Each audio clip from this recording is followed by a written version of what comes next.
আপনি কি জানেন, হযরত মুসা আলাইহিসসালাম যখন ভাবলেন তিনিই পৃথিবীর সবচেয়ে জ্ঞানী মানুষ, তখন আল্লাহ তাকে পাঠালেন এক রহস্যময় বান্দার কাছে, যার নাম ছিল খিজির।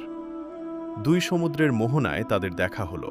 খিজির আলাইহিসসালাম বললেন, মুসা, আপনি আমার সাথে ধৈর্য ধরতে পারবেন না, আমাকে ধৈর্যশীল পাবেন। কিন্তু মুসা আলাইহিসসালাম অটল রইলেন।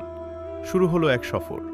পথে খিজির আলাইহিসসালাম একটি নৌকা ছিদ্র করলেন, একটি বালককে হত্যা করলেন এবং একটি ভেঙে পড়া দেয়াল মেরামত করলেন।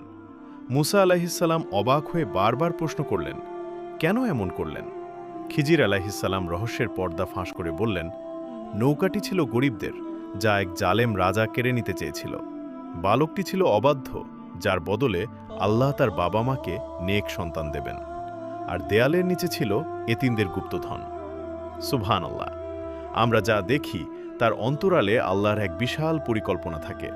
ধৈর্য ধরুন, কারণ আল্লাহ যা করেন মঙ্গলের জন্যই করেন। অন্ধকার থেকে আলোর পথে ফিরতে আমাদের সাথেই থাকুন। জাযাকাল্লাহু খাইরান।